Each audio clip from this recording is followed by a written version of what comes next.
I'm Rob from Barefoot Gaming, and this is the Coolermaster CK550 RGB LED Keyboard Review.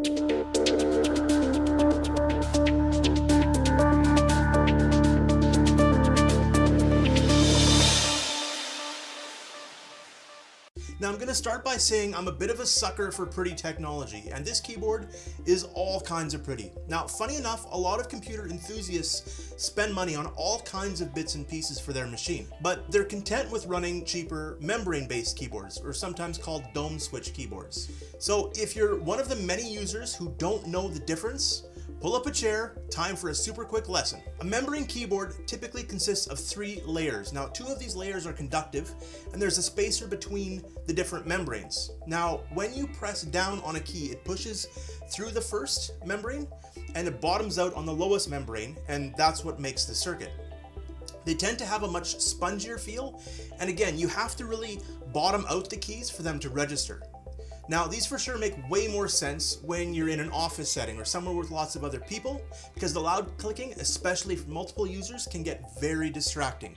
The other type of keyboard, this keyboard, is the mechanical, and they work with individual physical switches. Now, before I explain the difference of switches, mechanical keyboards are louder and heavier, but they also have way more accuracy, and they're easier on your hands and fingers. How's that, you ask, my astute viewer? Well, a mechanical switch is designed to give you an audible click in the point where each button has actuated.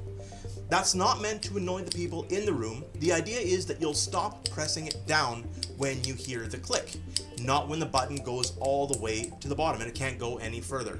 Now, this should reduce hand strain, and it should improve speed, as the shorter the distance each key travels, the less work your fingers are doing. There's a wide range of options when you look at mechanical switches, from actuation time to tactile response, key press, the sound they make, and this all comes down to personal preference.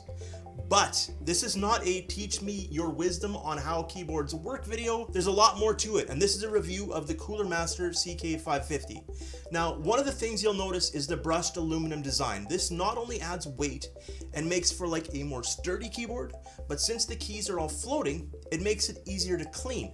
So we all get crumbs and stuff in between the keys. In this case, you can access the bottom of them with a quick tap, or perhaps even a gentle breeze, if one is about. It comes with easy-to-use software to custom set up to 16.7 million colors, however you like, as well as set up your macros and key mapping, and I would be remiss to not mention that you can control some of the lighting from the little Coolermaster button as well. The keyboard has a standard layout with a full number pad, it has arrows, and all that sort of stuff, but the real showstopper here is the super cool lighting effects. So you've got static colors, custom colors, breathing circles, snow, rainbow, stars, ripple, fireball, crosshair, rain, reactive punch, water ripple where the key is lit up like a water ripple from where you press, and then it spreads across the keyboard.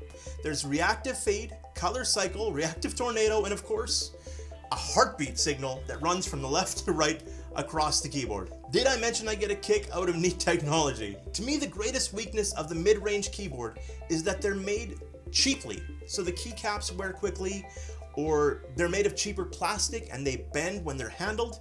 It almost feels like Coolermaster went out of their way to make sure that you can't find fault with them in those areas.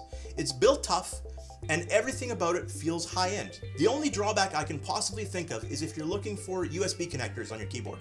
This doesn't have that, you're not gonna find them here. And if you don't like clicky keyboards, well, stay away from mechanical keyboards in general. Or if you like to have your keyboard slide across the table away from your hands, you should also stay away, because this thing has some heft to it, and it likes to stay exactly where you put it. Now, why you'd want a slippery keyboard is beyond me, but I don't judge. You do you. I like this keyboard. I like the way it looks, and I like the way it sounds. It comes in 3 flavors, red, blue, and brown. Although I myself am a fan of the red switches, I like the perceived quality, and hopefully it helps you decide if this keyboard is right for you. That is it. That's the review. I don't really know what else to say, but if you have any questions, fire them down below. I will do my very best to help you out. Don't forget to like if you enjoyed the video, subscribe if you want to know when our stuff's coming out, and I'm out of here for now. I'll talk to you again real soon. See ya.